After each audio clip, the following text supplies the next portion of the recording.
And we are live. Guys, welcome back to Let's Get Freaky podcast. I am pumped to bring back a very special guest. We've got Jesse Alne with us back. With us back? Oh, I can't talk tonight, guys. Sorry. Take two. Jesse Alne, how are you, brother? Welcome back to Let's Get Freaky podcast. I can't Yes, talk thank you, tonight, man. brother. Thank you How are so you, much. bro? Yeah, it's I'm doing well, man. Considering it's been a really tough week here in America. Um, as I'm sure many, if not all of your listeners are aware of, we had the horrific murder of an incredible human being named Charlie Kirk. He went to every corner of the country trying to talk to every single person he could that disagreed with him to just have civil discourse. It's literally the foundation that America was built on. And he was killed for it. And as you know, and as we've talked about prior to recording, yeah, it's heavy and it's broken a lot of us. And it's like you said, it's changed the world as we know it in a very short amount of time. And so before we start recording, if you'd give me the honor, I'd like to just say a Absolutely, bro. prayer over the Kirk family, Charlie's coworkers, and all the people that are involved in Turning Point USA, his organization, over his wife, his children, his parents, his sister, and anybody that's been touched by this man's impact, um, good, bad, or indifferent. Everybody needs prayer right now, and so if you just give me the opportunity, I'd like to lift that up in prayer before we dive Absolutely, into some brother. craziness. All right, dear Lord Jesus, I just thank you for the opportunity tonight to be with my brother Tommy and for the honor to continue to build our brotherhood and our relationship as we talk about every little thing under the sun.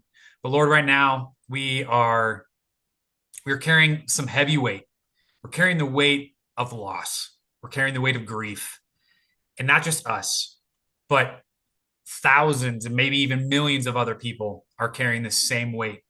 The Lord specifically, the weight lays heaviest on the family members of Charlie Kirk, his wife, Erica, their two kids, his parents, his sister, their close friends and family. Beyond that, coworkers, and anyone that's been touched by this man, Lord, I just lift him up right now, Lord, and just give us a spirit of peace and a spirit of grace and understanding as we navigate just these crazy times that we live in, Lord. The world is kind of off its hinges. And Lord, we just ask for redirection. We just ask for guidance.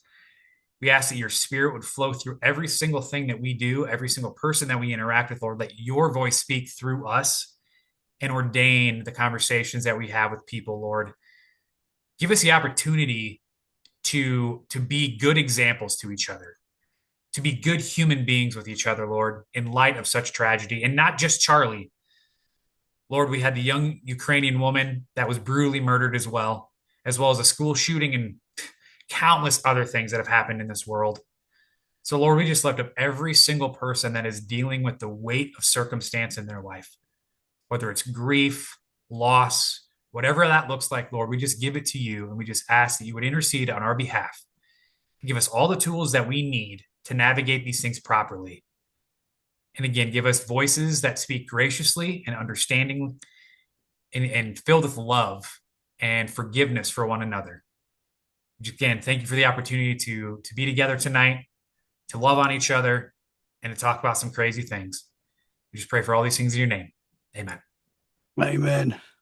Yes. Whoa, brother, man. It has been a tough week. It's been a tough week Yeah. around the world. It's Yeah. definitely sent shockwaves through the UK. I think that's been clear as well. Yep. We were talking before, obviously before, and it was a tough week. We both are, fans of social media. We're on social media quite a lot. It's what we do. But last week, I didn't really want to be on social media that much. There was a lot Yeah. of negativity, a lot of hard things to see. Yeah. And like we said before we started recording, whatever you thought of Charlie Kirk, people say left and right. We're not left or right. We're No. just, common sense people. That's the Yep. main thing. We don't put ourselves to political parties because, it's just not what we do. but No. we think the world is it's changed in the last week. That is for sure. The Yes. world has changed, and we think it'll be for the better. As sad as it was,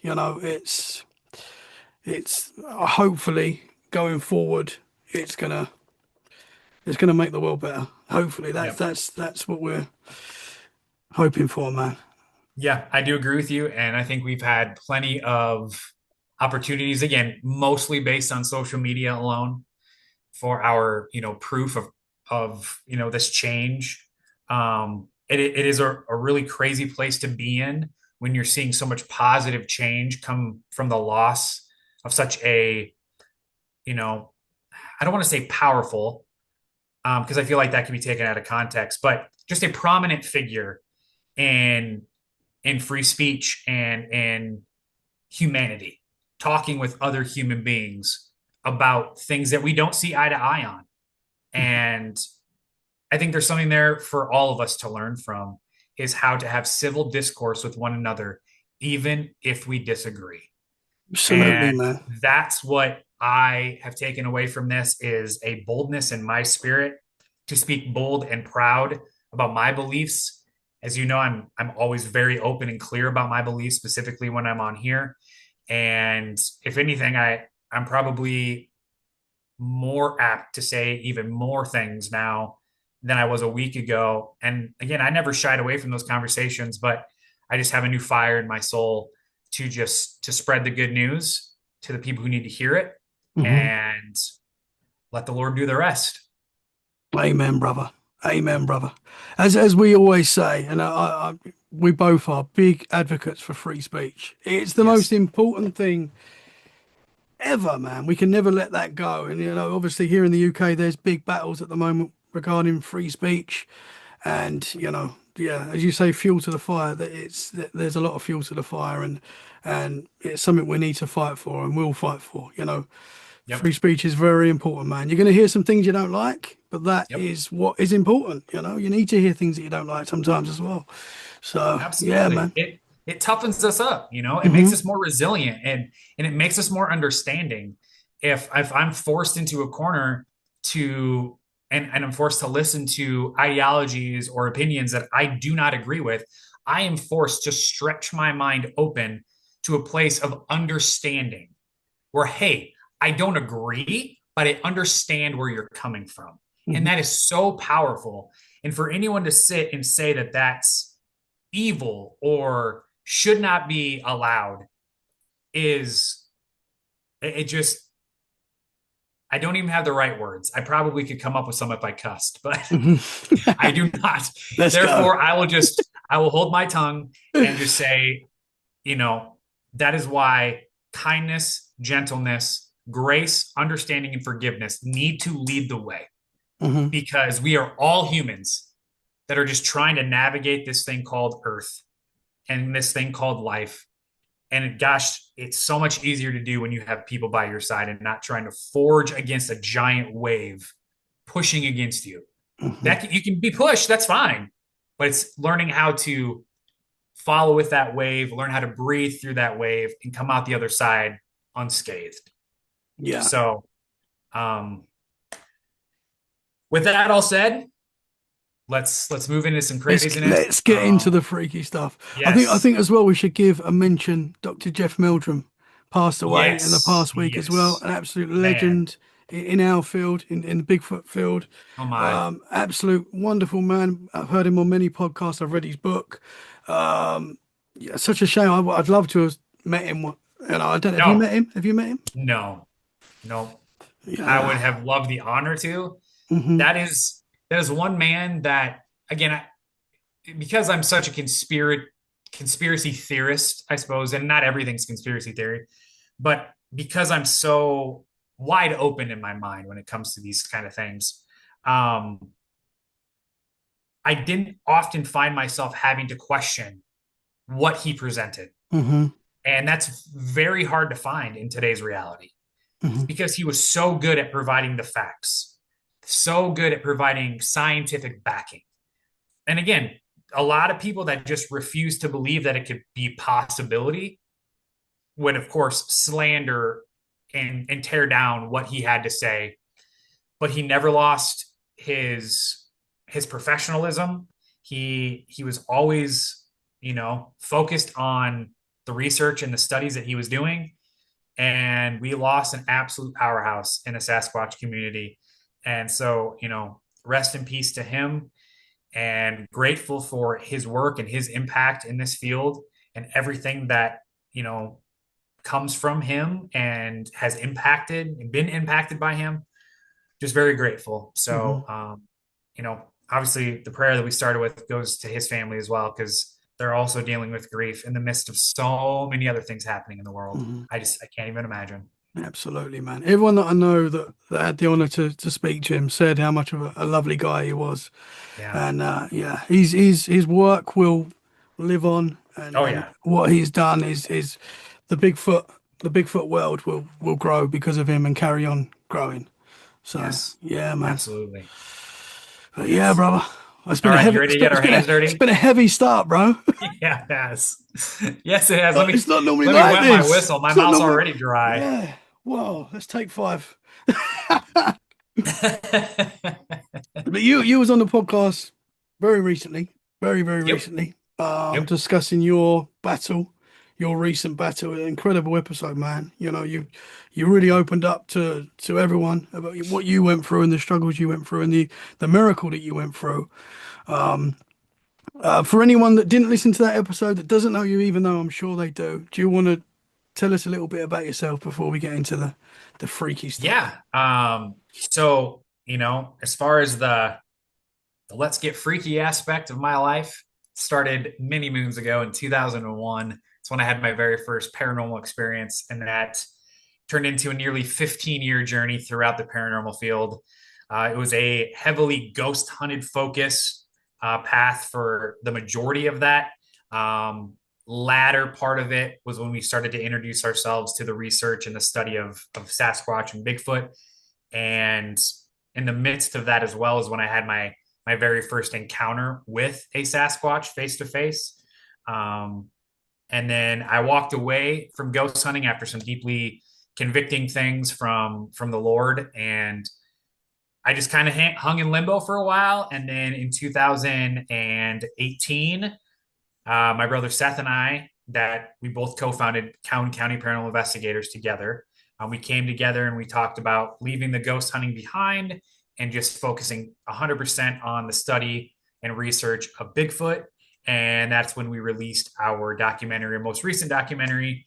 Well, I guess it's not the most recent one anymore. Excuse me. The second most recent is Squatch, Iowa, and that covers, I mean, So just a good. wide breadth of incredible experiences and research and witness interviews, things like that. And then moving into current day, we just this summer, about just over a month and a half ago, we released the final part to our Haunted Iowa 2 documentary, which we'll be talking about tonight as well. So, yeah, I've been a part of the paranormal field now for 24 years, and it's been interesting It's been a to say the journey. least.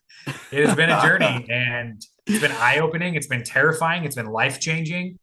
Um,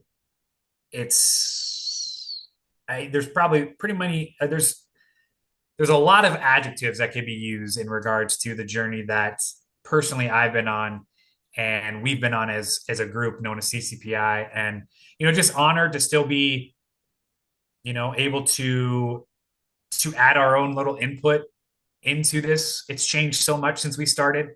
Um, but that's where we're at. And then in regards to the most recent episode that I was on with you, just talked about my incredible journey with cancer. I was diagnosed with severe colorectal cancer in December of 2024. And you want to talk about things that'll change your world? Well, that's one of those things. And I just strongly encourage all the listeners who have not listened to that episode to go check it out. It's a little bit of a different format, as you'll hear at the beginning. Tommy intros it beautifully, but it fits so well into this let's get freaky world, because so much of my journey from an outside perspective just doesn't make sense. And yeah, it's just what an honor to be able to share it. And I'm happy to be back here. I'm honored to be back here to talk about, more Sasquatch and our final ghost hunt that we ever did and will ever do. And as well as the 24th anniversary of September 11th, the attacks here in the United States. I will Hmm. save my commentary on that until we start talking about it. So I Let's will save my go. energy. Let's go. That is going to get read tonight. Oh, bro, listen. Okay, yeah, that's if you watch the podcast, anytime I'm on here, Yeah, we start getting worked up. My neck gets red and my ears get that red. ear pops. That ear Bro. pop. I get quite a red face anyway, Uh-huh. but It's that ginger blood in yeah, you. we So you can't have an help it. It excuse. happens. I go red if I'm happy, sad. If I need a poo, I go red. I can't help it. It's true, man. You're just red through and through. We're just red, man. So you've been on the podcast many times now. I can't remember how many times. So many times. It's such Yeah, an honor to have you, man. Every time. thank you. Um, do you want to tell the listeners about your? Should we start with your Bigfoot encounter? I know you have shared it before, but do you want to briefly give a description of what you saw when you saw you Like had my your very Bigfoot? first encounter. Yeah, that's cool. Yeah, yeah, I yeah, think for sure. for people that haven't heard that one, might find that interesting as well. Yeah, absolutely. Uh, basically, I'll try to, make a long story short. And basically, uh, back it was 2009, if I'm correct. Again, there's been a lot going on, so my mind is not as sharp as it usually would be. Um, but I think it was 2009, and we used to go to this. It was an old Greyhound racing park, and it was completely abandoned. We just go and sneak in there at night and just literally just hang out. And this giant abandoned building. It was so cool. And in order to get to this abandoned building without being, seen or caught by security or whatever, we would sneak through this giant plot of wooded land. And upon leaving the Greyhound Park for the night, we headed back into the woods just to go back to the car. Like there was nothing else that we were planning on doing. It was already super late in the night and or early in the morning, however you look at it. And as we were walking, we had to navigate some things because we had a lot of heavy rain at the time, and a lot of the walking paths were flooded, and we just were struggling to find our path that we took in to go back out for whatever reason. It's very strange, and we noticed that almost at every turn we were finding ourselves more and more confused, more and more at each other's throats. And it was just my brother and myself and a couple of our cousins and a good friend of theirs. But we were just like all having to navigate these like angsty feelings towards each other, and that you're wrong, I'm right kind of a thing. So we were already kind of on edge, and we made it up to this part where the trail it went down pretty deep, and it was completely flooded out. And we're like, gosh dang it, like how are we going to get past this? So I stayed on the trail with my cousin Tyler. My brother and the others went off kind of down to our left a ways to see if we could find a way to get over the flooded area. As we're standing there, and just for context, behind us, probably I don't know, a football field, a football and a half field behind us is a major highway that goes straight through Iowa. And no matter what time of day or night, there's traffic on it. And so there's headlights and stuff that kind of come through and light up the woods over time. And we're standing there just kind of waiting to hear, hey, we found a trail. Let's jump over this. Let's keep going. And I hear something walking on the opposite side of the flood area on the trail. And I'm thinking, oh, shoot, there's someone else out here. Like, I'm really glad we're not in the Greyhound Park right now because we'd be kind of screwed. But again, you're like, who is this? Like, should I be on edge? Should I be prepared for something? I don't know. So I just kind of stood there quietly, just waiting. And I could see this shadowy figure of some kind moving towards us. And the closer it got, the more immense in size I began to realize that it was. It was just huge. And I'm just like, this thing is still a pretty decent distance from me, but it's just massive. And I'll never forget, it approached these two trees. There was a tree log laying on or like across the walking trail. And then another tree had fallen on top of it. And so it kind of acted as a teeter totter in a way. And this creature walks right up to these two trees and with no force whatsoever lays its massive hand on the tree, teetering. And I mean, it is not a small tree. I mean, that thing was thick, like Kim Kardashian thick. It was big, and just pushes it down with no effort. Just, and I'm like, how is this possible? Like, that is impossible. That's a whole tree. And as it pushes it down, it leans in and it kind of leans into a like more of a lit up area. And I see the lights from the highway reflecting, and I see these orange beady eyes looking right at myself and my cousin. And so many times, people that have never experienced something paranormal, whether it's Sasquatch, Mothman, Dogman, Ghost, whatever, you often ask the question, man, like, how do you think you'll react if you ever, find yourself in that situation? I promise you, you will react in no way the way you think you will. I can guarantee you that, because your mind has no idea how to understand what is happening before your eyes. And in that moment, I literally see the hair from the top of the head all the way down and over the shoulders, and I can see the hairy body of this massive creature. And at this point in time, I am a heavy skeptic of Bigfoot. Heavy skeptic. I did not believe. I thought every time my brother bring it up, I'm like, dude, you're insane. It's not possible. Even though I believe in ghosts, things that are invisible and come and go, and a physical creature just didn't make sense to me for whatever reason. In that moment, I knew without a doubt in my mind what I was looking at, and it was 100% a Bigfoot. And like I said, reacting in a way that I never expected, I just scream, there is a Bigfoot standing across on this trail. And I'm screaming to my brother, which I don't have any idea how far. I'm just like, bro, there is a Bigfoot. There's a Bigfoot. There's a Bigfoot. And he's like, what? What are you talking about? And I'm like, dude, right there. And as I'm making this commotion, it takes its hand off. I'm guessing it got startled. It takes its hand off of this tree. There was so much force that this creature put on this tree that teeter-tottering tree that was, originally this way, and he tipped it this way, when he let go, it flipped through the air and crashed in the woods. And at this point, all rationality left, and I just took off running after this thing, and everybody followed. And we are running through these woods, pitch black, no idea what is going to happen. But everything in my being said, chase this thing. I just started running after it. And again, young college kids, I wasn't in the greatest shape in my life, but I wasn't slow by any means. I've always been a runner. And we're all running full speed after this thing. And within 2, 3, maybe 4 steps, we're talking thump, thump, thump, thump. It was gone. Gone. Completely gone. And not only that, but as it ran away from us, it literally sounded like a Mack truck, like a semi truck, just crashing through the trees.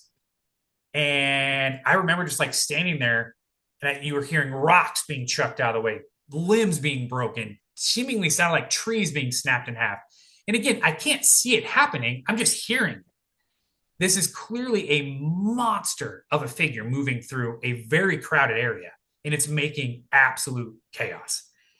And I remember I just stopped because, like, it's gone.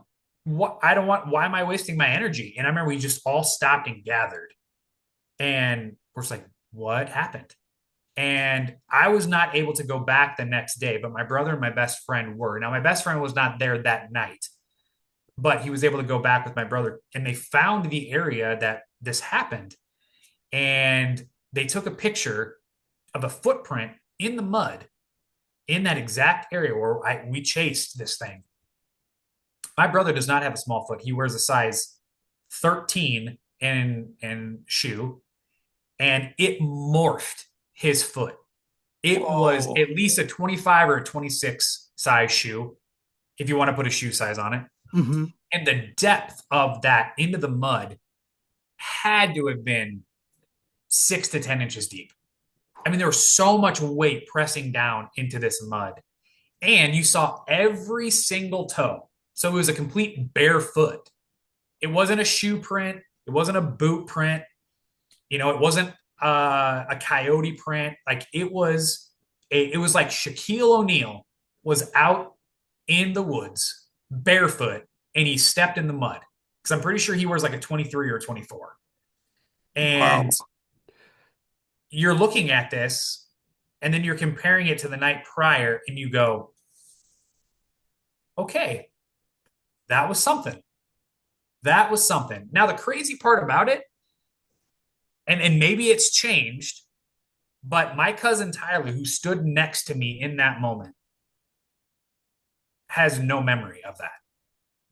Has no memory. Does not remember What? seeing anything. Oh, He, wow. he remembers some crazy things happening, some weird happenings. But when I've mentioned that, he's like, I mean, maybe. And I think part of it's like, I don't want to sound stupid. So I'm going to like, yeah, I think I remember that.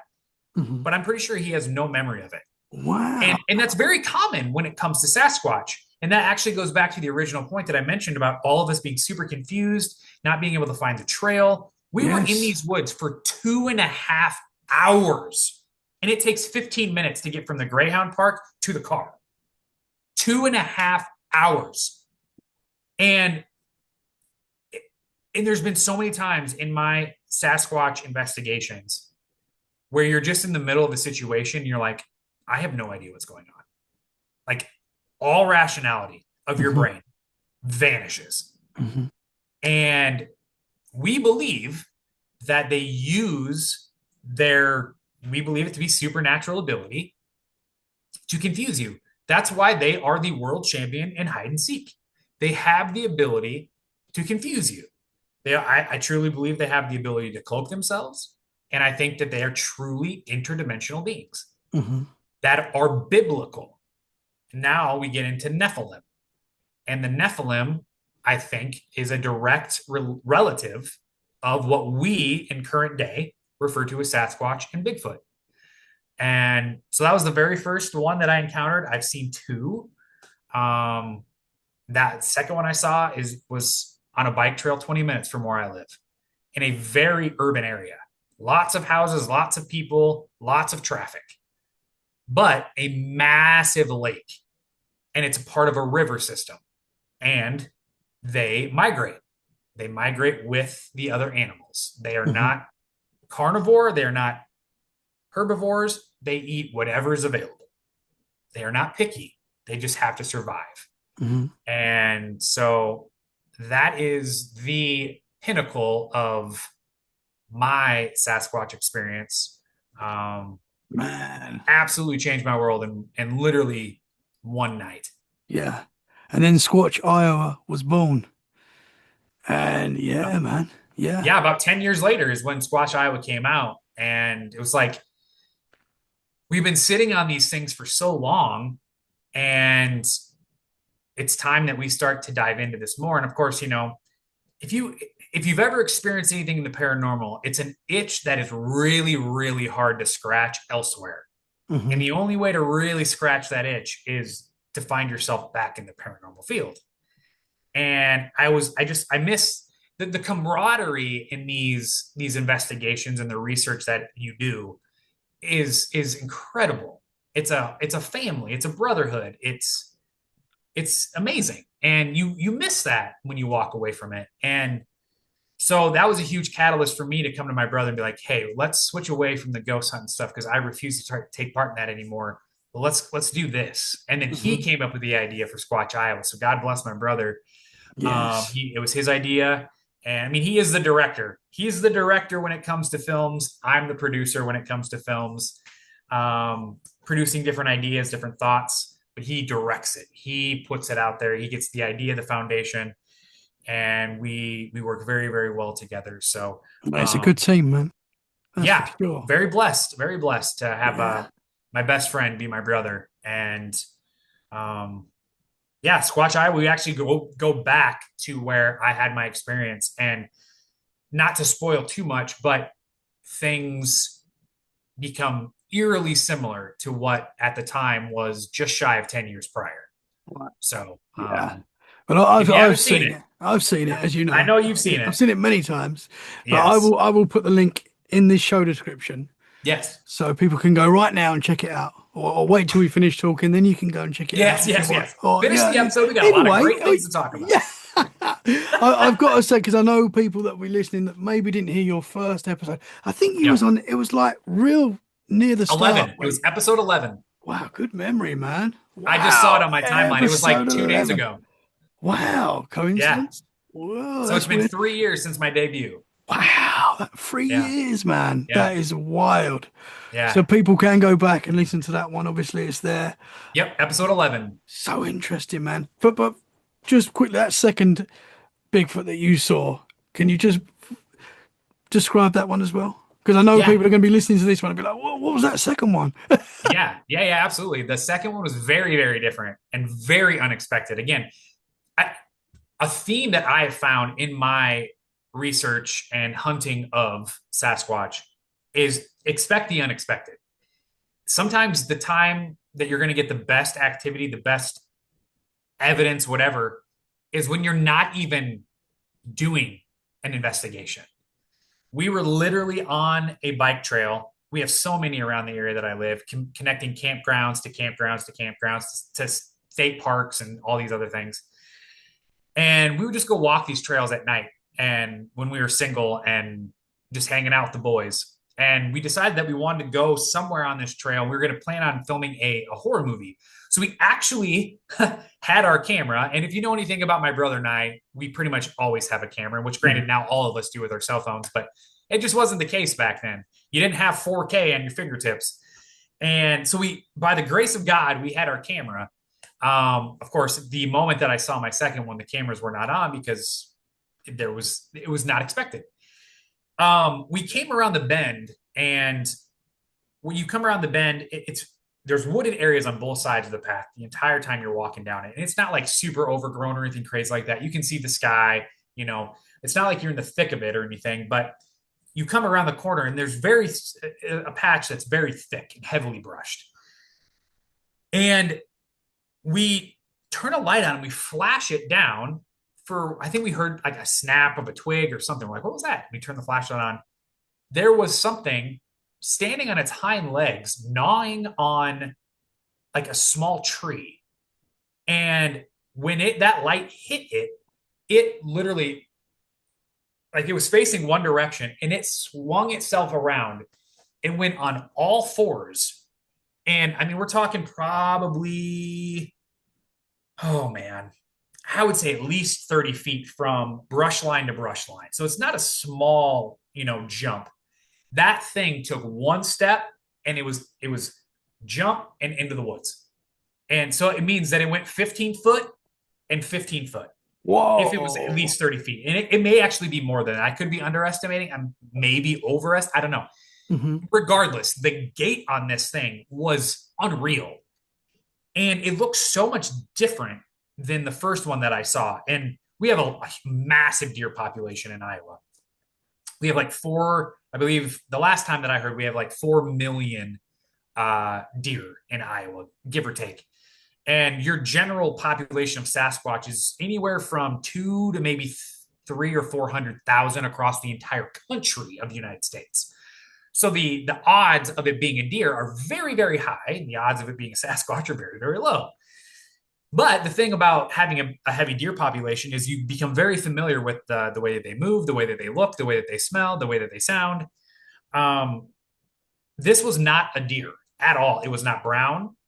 It was, when it ran, like when deers run, if you have ever seen the John Deere logo, the head and the neck stay straight so it can see where it's going, and it bounces, and the head stays.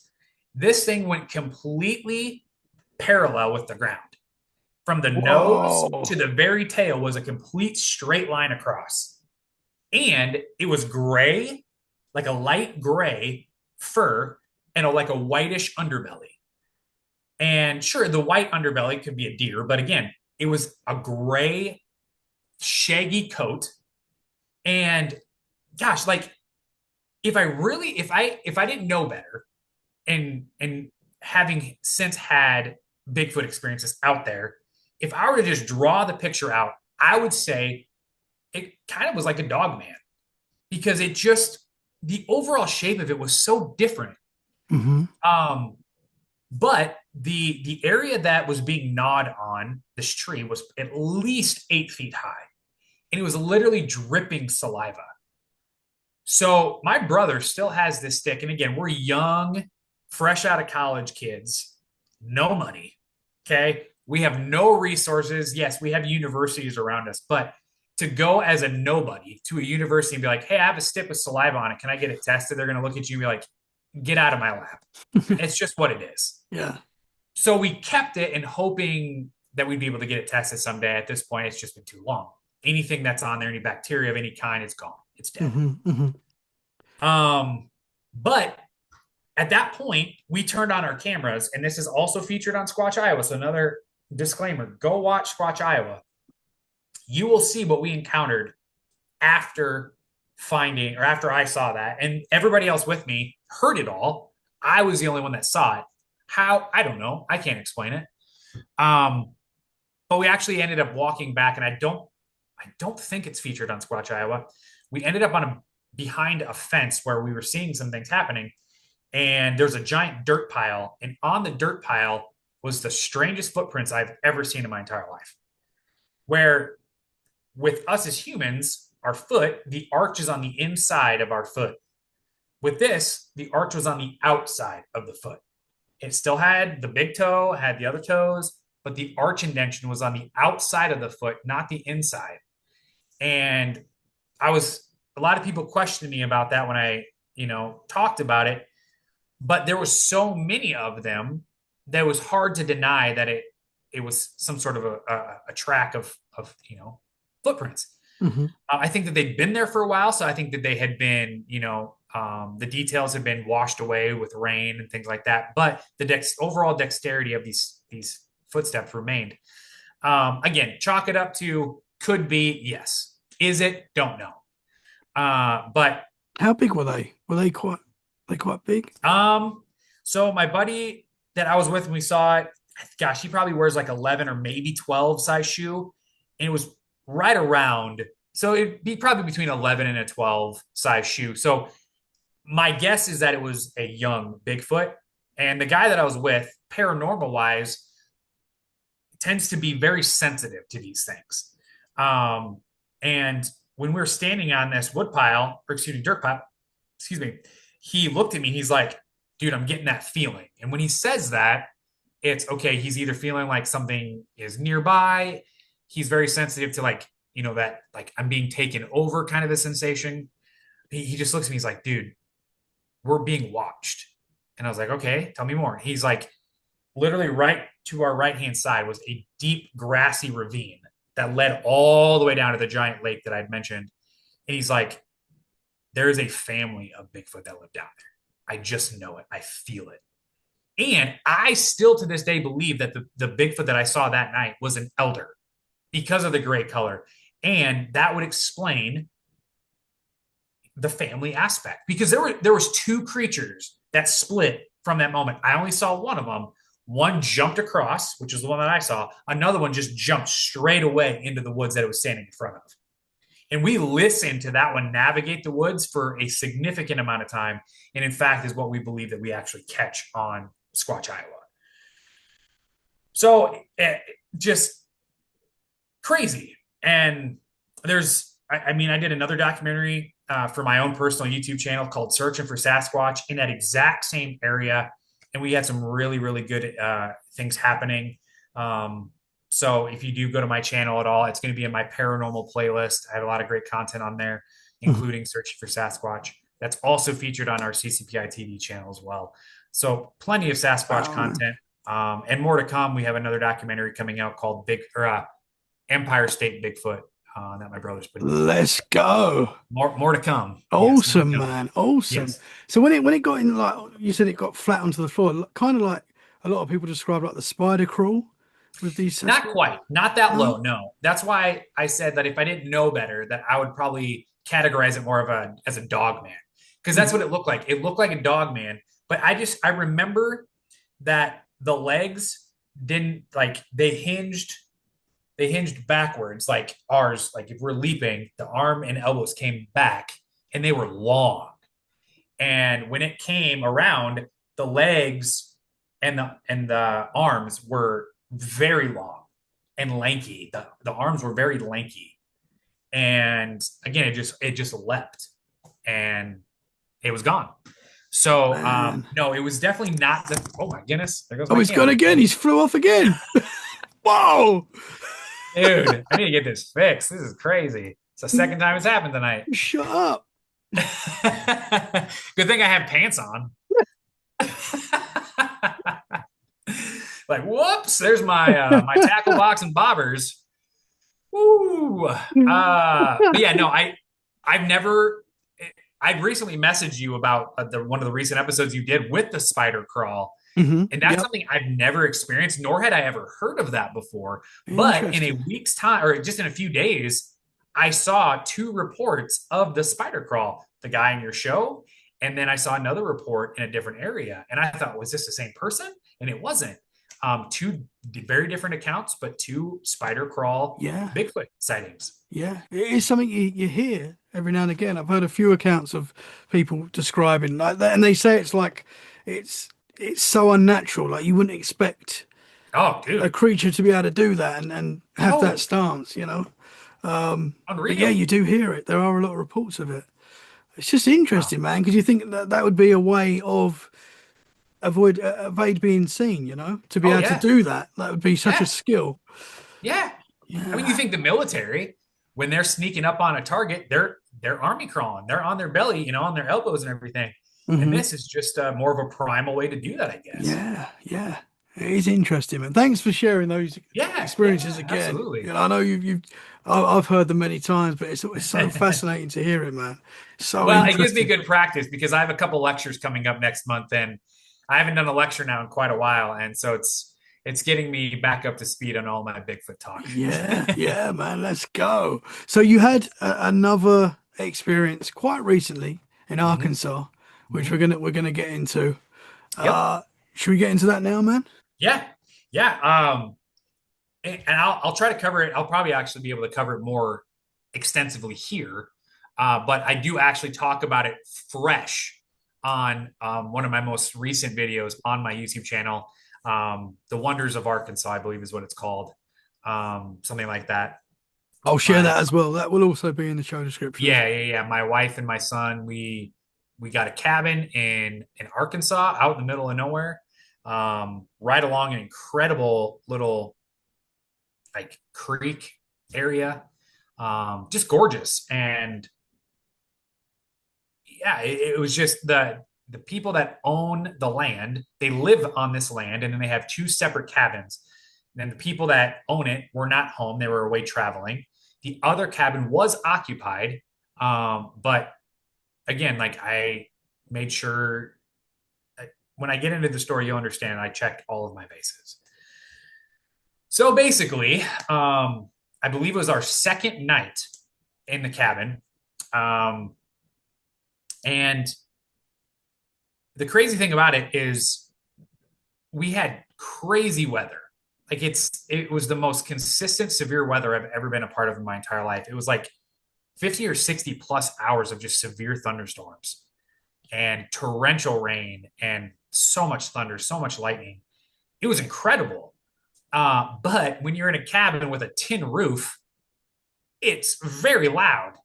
And so we go to sleep, and I wake up and I'm hearing just loud bangs on the roof and on the side of the cabin. And as a husband and a father, my protective instinct, I mean, it's just instant. Like, all right, I need to be prepared for if someone's trying to get in this cabin right now because they're not going to touch my wife or my child. And so I remember just laying there in the dark, just listening. And these bangs and these booms were not just on the roof. They, like I said, they were on the walls of the cabin. They were on, so we had a massive back deck that overlooked the river basin or the creek or whatever. I heard it on the back deck, which made me very uncomfortable because we had a door that led directly to that deck. and it was a glass door. Like all it takes is a fist, and you're inside the cabin. I'm going through every worst case scenario. It's like, okay, I need to be ready. Um, so there's several times like I got out of bed to look out the windows because I was like, I'm literally hearing people walking on this deck. And I was terrified. Again, I'm so prepared that I to face someone. Because to me, I'm like, the only reason anyone's messing around this cabin this much is to get into this cabin. And so the only thing that I had weapon wise was a flashlight that is also a taser. So I'm literally carrying this taser flashlight with me. I'm going to corner to corner to corner to corner to window to window to window to window. And I'm just like peeking through the blinds. Cause I'm like, I don't want, if there's any, there was no lights on in the cabin, but I'm like, any change in color could signal, hey, I know you're out there, and maybe they get aggravated and they try to come even faster. I was like, I'm not trying to trip anyone up. I want to know ahead of time if someone's trying to get in here so that I can wake my wife up, get my kid in the bathroom, lock the door, and I'm ready to fight. And it started to settle down a little bit. So I was like, all right, I'm just going to go back to bed. And then not to sleep, just to listen. I was too scared to sleep. And at this point, I'm hearing it walk around to the front of the cabin. And whew, I could feel it, man. I could feel it coming back. This, it walked up the wooden stairs that lead to the front door of this cabin. And I mean, I always lock my doors, no matter what, I always lock them. And this thing walked right up to the front door of our cabin to the point where I snaked my way up because I was sleeping on a couch bed. My wife and my kid were sleeping in the bed by themselves. And I snake my way up the couch, trying to make as little of noise as possible.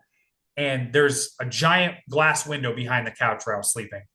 And I just peek through the curtain and I'm looking at the entry where I'm literally hearing noises and there's nothing there.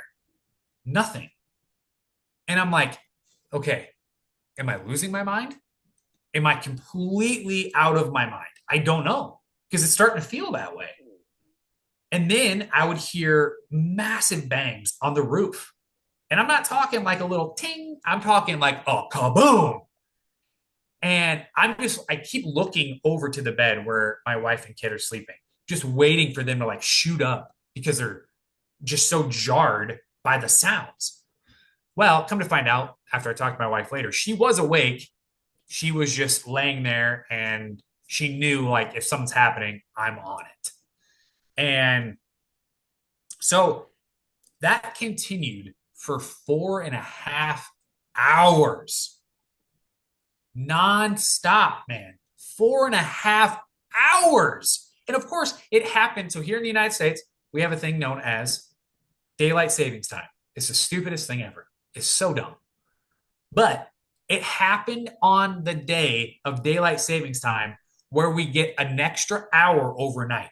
Mm-hmm, mm-hmm. And so it's like the night was even longer than it needed to be. I've never craved morning sunlight, morning daylight more than I craved in that moment. And the sun finally came up. Or I mean, it was whatever the 4.5 hours was up. I finally got a little bit of sleep, maybe like an hour or two. Comes up.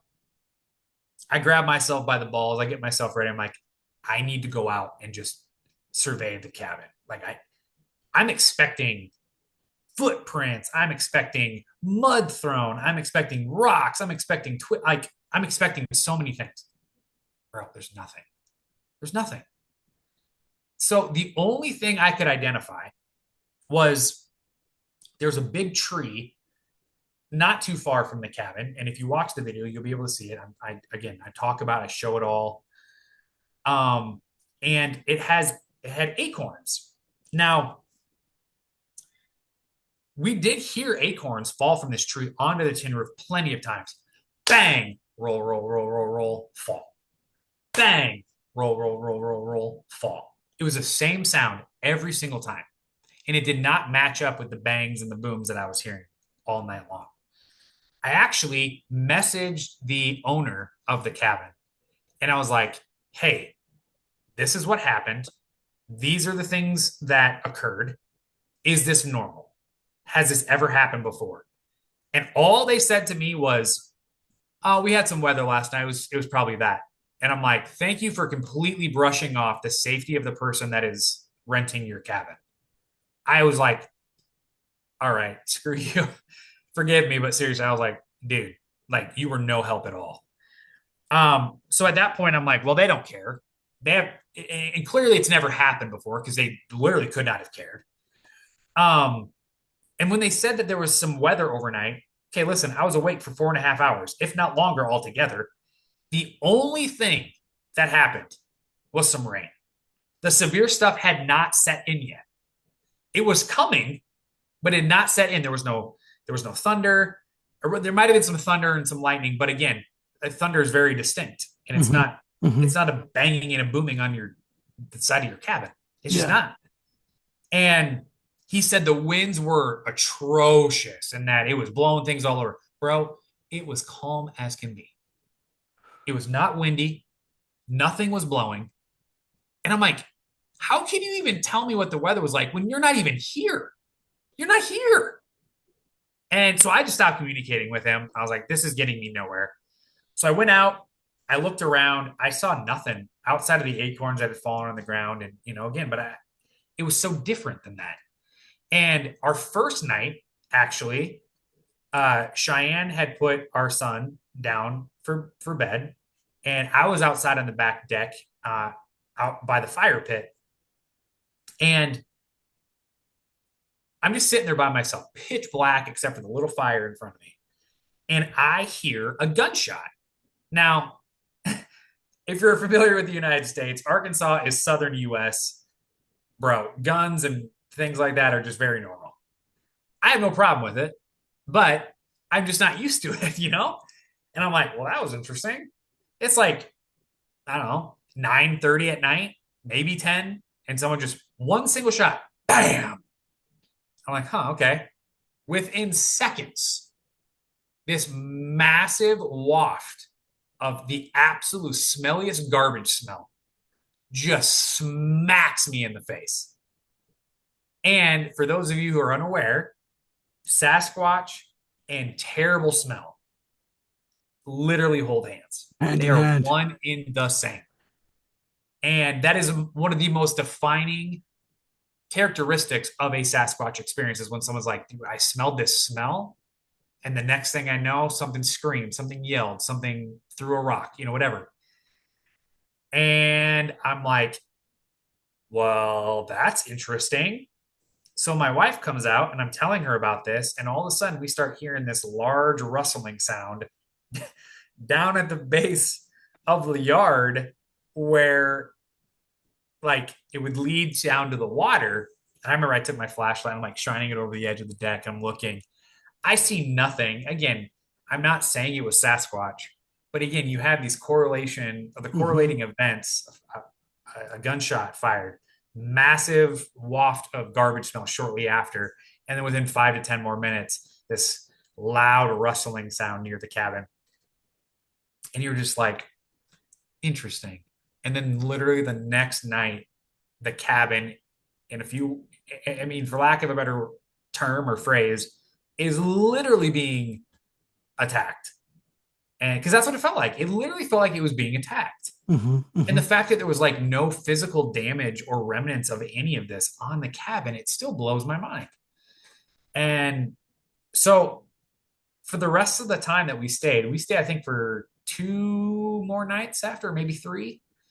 I put chairs from the dining room table and I jammed them underneath the doorknobs so that even if they somehow picked a lock or tried to kick the door down, hey, at least I got another security measure to give me a little bit of time to grab my taser flashlight from my under my pillow and go to work, you know? So Man. yeah, man, I don't know. I And again, it's not that anytime anything weird happens, I automatically go Sasquatch. It's not that. Hmm. It's the fact that multiple times I would hear something and I would look out the correlating side of the cabin and there was nothing. Then it would move and I'd literally hear it moving and I'd look and there's nothing. I would literally hear it move and I'd peek immediately. Nothing. Then it would move to the front of the cabin. And that's another thing that Sasquatch does is it goes from here to here to here to here to here to here to here to here to here to here. Hmm. It makes noises all over the place. The thing can just like throw sound in a way. Hmm. Hmm. And so it's like you're trying to make sense of this because you feel like you're losing your mind. And that's the only conclusion I can draw to make myself not feel like I was absolutely losing my mind that night. Yeah. Can I confirm Bigfoot? Absolutely not. Do I claim that it's 100%? No question. Bigfoot experience? Nope. I can't. It's impossible to do that. Hmm. But based on my experience and the experiences of others and the experiences that I've researched, it adds up and it makes Hmm. sense. Yeah, man. And Because so people that live that's, with these creatures in their yard, we've talked to people, we've heard people that live with these creatures that experience a lot literally, of Sasquatch activity. That is one yes, very common thing that you hear is that these things will like slap the side of the house, yes, and obviously if they're 8 foot tall, 9 foot tall, whatever they are, it's going to be high up, and no human can really, hit a house, obviously, unless they're throwing a giant rock or whatever. But yeah, that's wild, bro. I remember Whew. because I spoke to you not long after that, and you Yeah. told me about it. And I was like, oh, bro, that is what I mean. Whatever it was, Bigfoot or it definitely seems something supernatural happened there. Yeah, gosh, it would have been very soon after that. It might have been sometime in November because we went the beginning of November.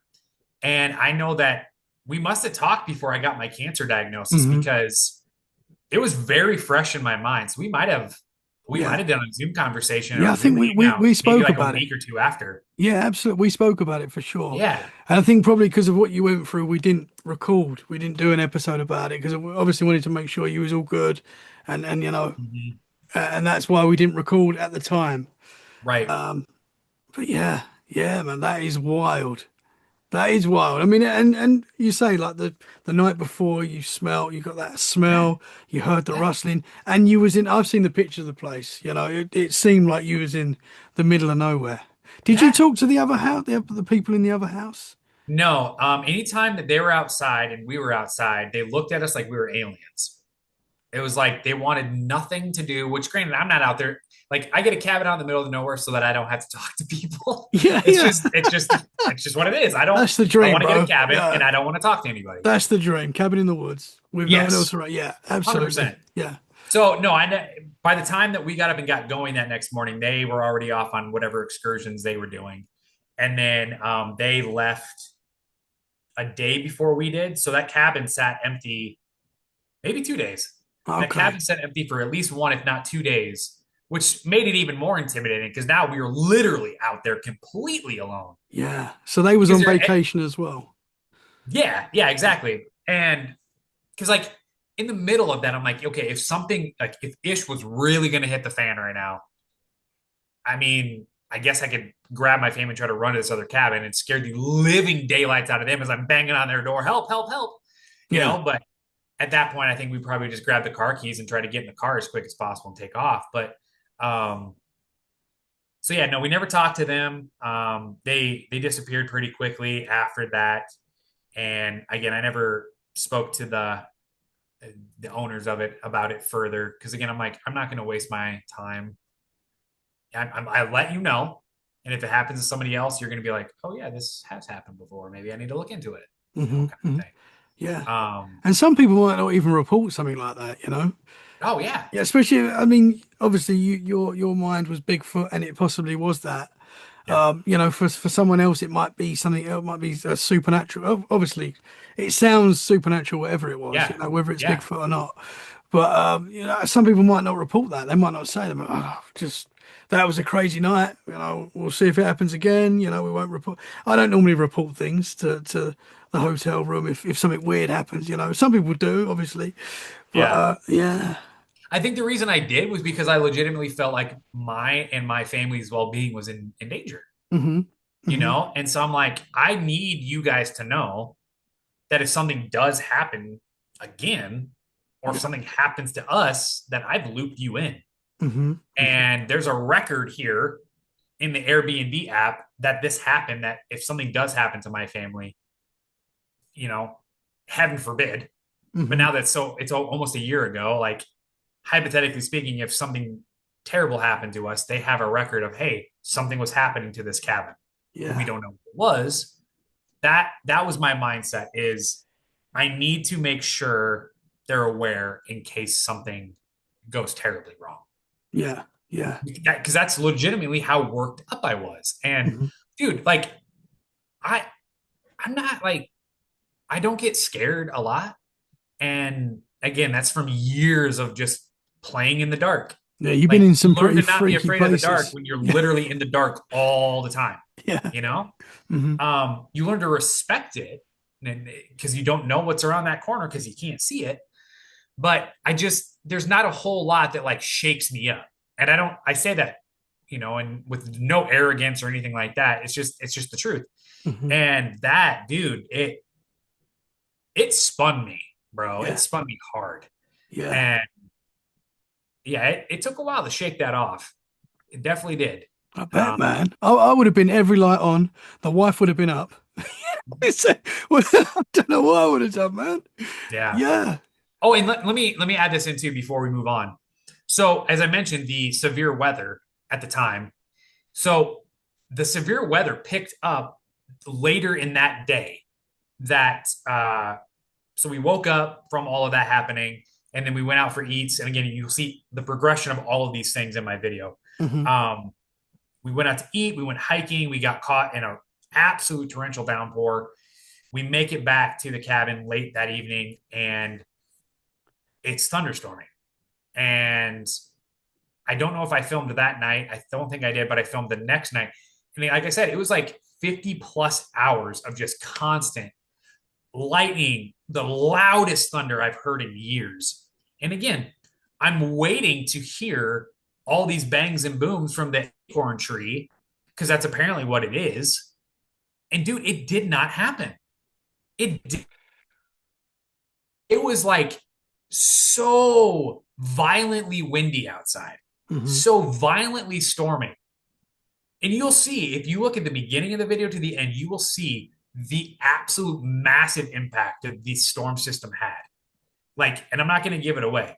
It is crazy what you will see from the beginning of the video to the end of the video, what Hmm. happens at this cabin. And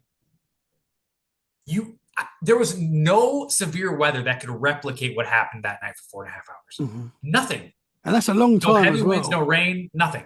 Yeah. That's a long time to be experienced. It's not like you've heard a couple of bangs, which is still scary. You're hearing it all night, and it's like playing with you.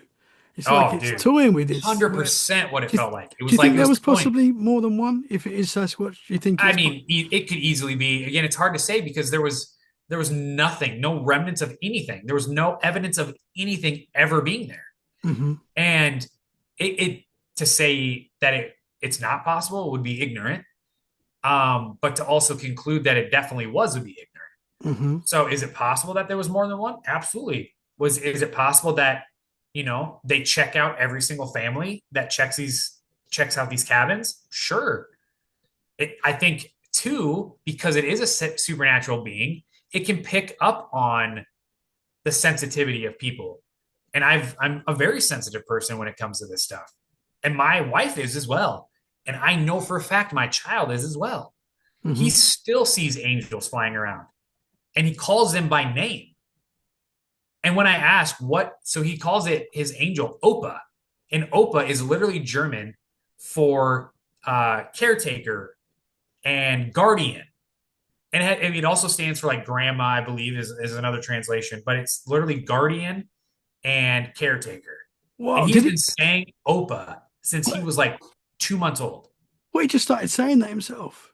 Literally, he'd be on it. We'd be changing his diaper. He'd be on his changing table, and he'd get the biggest smile and the most glassy, beautiful eyes, and he'd just go, "Opa, Opa."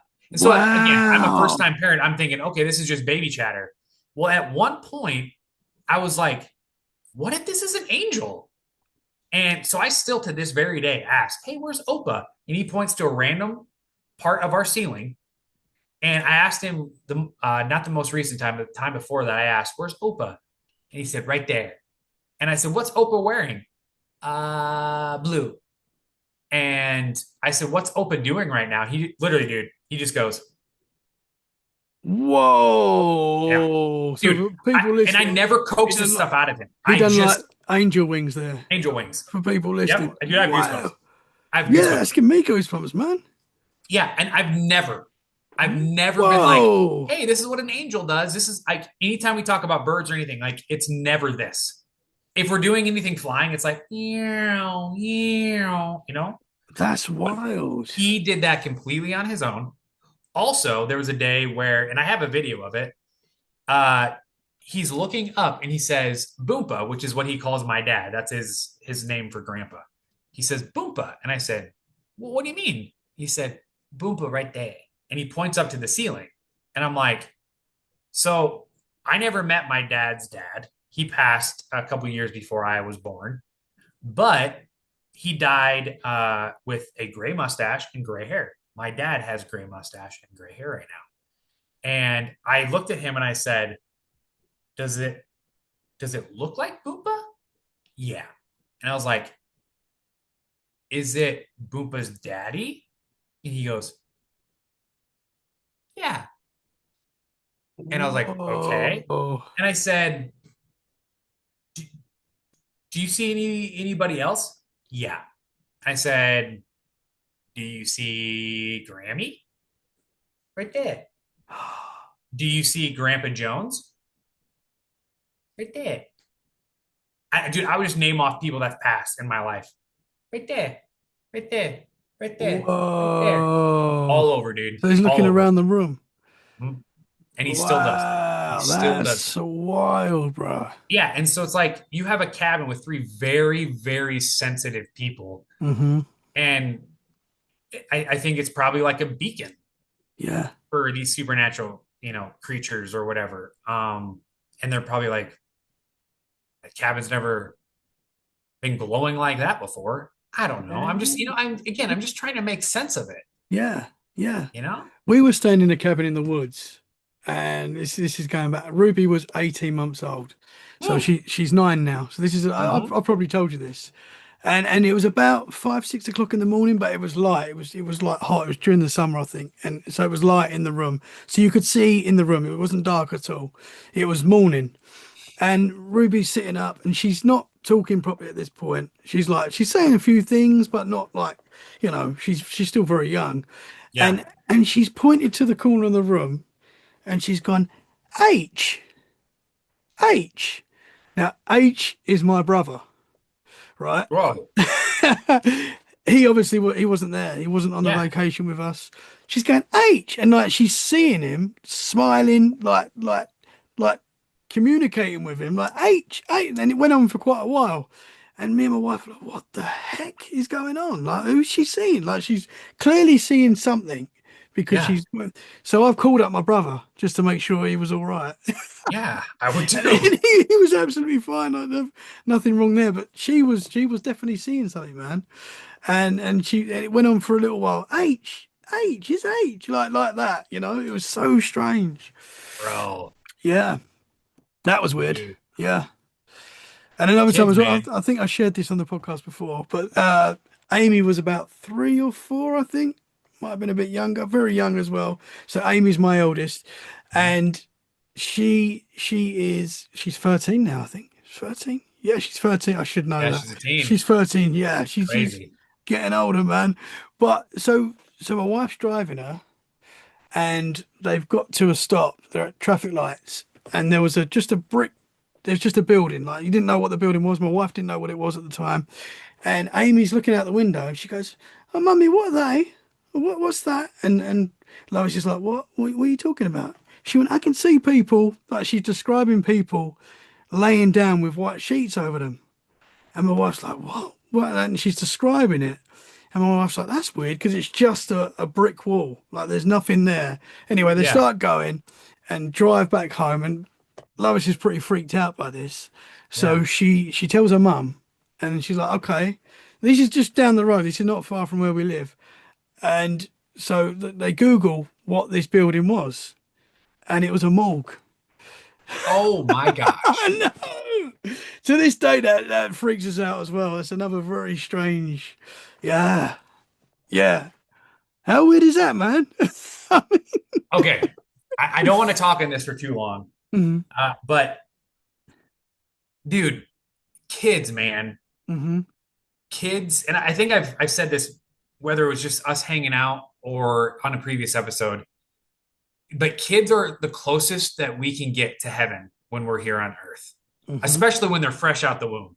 Like that's straight from heaven to our hands. yeah, And I know without a shadow of a doubt, and not just because, Dash talks to what we believe to be angels, hmm but because of just the things that they'll follow around the room, or they'll be like, I saw a creepy guy last night. And you're like, where? Standing at the foot of the bed, things like that. And you're like, dude, when we come into this world, we have no filters that have been placed into our minds. We have absolutely. no veils that have been put over our eyes. We are hmm completely and 100% pure and innocent. And we have not heard anyone tell us that what we're looking at is not real. So our brains have not turned it off. hmm And I truly believe that kids can see other dimensions. And I don't know what that looks like for them, because to me that sounds terrifying. But they're not terrified all the time. So it can't be this atrocious thing to live in the midst of, because they're joyous and they're hmm explorative and excited and happy. But like just some of the things that I've experienced with Dash, I'm just like, the only way I can describe that is if you can literally see through walls or see something that I can't see right now. Yeah, yeah. And as a person that one believes biblical things, but two that believes supernatural, which is very much biblical, it's like it makes sense, hmm because I truly believe that there are layers in the dimension of what we live in. And we are in a linear plane where we live right now. Yes, 3D, but linear. But that there are other planes constantly around us. Yeah. And that is where the angels exist. That is where the demons exist. That is where spiritual warfare is happening constantly. hmm And the fact that she basically looked through a wall It's wild. is, from an earthly perspective, it makes no sense. Hmm So what can we do to make sense of it? hmm We look to the supernatural. We look to the biblical. And that's the only way you can describe it. Yeah, man. Absolutely. Do you think most people that I talk to that are into this kind of stuff that have had a lot of experiences, it normally starts from childhood. And it's norm Mhm. and I think most people have experiences as a child, but it's whether or not you sort of accept it as a child. And once you go on and that's why you experience more stuff. That's kind of what I think, you know. Yeah. And Yeah. it's the same with animals as well, man. Like how many times Oh yeah. your dog sees something or reacts to something that's not there, and you're like, he's seeing something. I had it in the forest behind me where there is a devil dog law. You know, I've talked to you about that. I've told you about that before, Yeah. where my dog's just freaked out at seemingly nothing in the middle of the forest where we walk all the time. You know, and he's seeing something. There's something there. I don't know, and again, I'm not saying it's definitely supernatural because there could be a logical explanation to why he's freaking out, but at the same time, you're like, there's no one around, you know. He's been on this path before. Why is he freaking out? Right. He's Right. why is he reacting to something that he can see or smell? It's very Right. strange, man. It Yeah, is. and It that kind of really fits is. in with the Bigfoot. You know, are these things supernatural? That's why we can't catch up with them because they, you know, they can be there one minute and gone the next. It makes sense, you know. Yeah. Absolutely, man. Absolutely. Wild. It's a wild world, brother. A very comic book world that we live in, that is for Yeah. sure. Yeah, Oh my absolutely. goodness. I think Yeah. I mentioned it that your story from the cabin. I think I mentioned to you Mhm. eight. Oh, what was it called? Let me just get it quickly. There's a very famous Bigfoot encounter, Ape Canyon. Have you heard of that? It happened in 1924, and it was Possibly. in on Mount St. Helens in Washington. And it Okay. was miners who were living in a cabin working, and they were attacked one night by a group of Sasquatch. They were throwing stones at their cabin. You Yes. heard of this? And I believe there Yes. was Keep like going though. they had guns, and there was like there was a fight back. I believe. I'm not 100% sure on the story. I've heard the story many times, but it's not there. But it kind of reminds. It kind of reminds me of your experience. I know it wasn't as Yeah. intense because you didn't have to fight these things. Um, and I'm not sure the miners definitely fought. I believe they did. I'm sure they had guns, and there was a bit of a standoff between these things at the time. This was Yeah. 1923, whatever it was, so it's a long time ago. Yeah. But it reminded me when you told me your story. Like, it was like, well, that sounds like that, man. Like, you were being kind of played with, attacked. You said you could hear Yeah. these things on the roof. Hmm. Wild, wild, bro. Yeah. And you bringing up the Ape Canyon story, and please forgive me. I'm probably gonna butcher this. I'm gonna pull it from the depths of my memory. I do that every But there's episode, a bro. story that has stuck with me for so long, and I it was in another country. I just don't know where. Germany, maybe. But a group of younger people went up onto a mountain, like a snowy mountain, and they were gonna like traverse it, hike around on it, or whatever. They had tents, they had camp set up. Everyone was fine. Um, and again, forgive me if I'm butchering these details. Hopefully, I get the gist out so people can look it up if they're interested. Anyways, they were reported missing at a certain amount of time because I don't know if there was a checkpoint that they were going to make it to check in with people, or hey, we're going to be back by this time, and they weren't back by that time. I don't remember. But I do know that when they were finally discovered, their camp was ripped to shreds. There were clothes left behind. Again, this is in the middle of winter, Hmm. or at least winter conditions. And I think maybe a storm had moved through over the night or something like that. Um, but they were literally these people, and I think they may have found them all, and if not, one has never been found. I feel like I'm wrong on that. But they were found individually so far from their original camp setup, and most of them were either in their intimates or naked or missing like pants, but they had a shirt on, and they were all dead. Every single one of them were dead. And there's no explanation for what happened. And it's Hmm. like clearly there was some sort of a traumatic event that took place here. And I think I can speak confidently in saying that we've seen some pretty crazy videos from high up in the mountains. Like there's one specifically, two guys were hiking on this mountain range, and way off in the distance, you see this black figure walking on a grade of a mountain like it's nothing. And I mean, it's thick with snow. And that thing is just trudging along like it's I on know. a normal Yeah. everyday walk. Have Yeah. you seen I that? know what video you mean. Yeah, yeah, yeah. Yeah. Yeah. And I And it mean, and it makes so much ground in like a very short space of time as yeah, well. so Yeah. much ground. And before they even zoom up, you can literally see, and it's far. Like Yeah. it's like mountain ranges can be so deceptive because everything looks so close, but Hmm. it's so far away.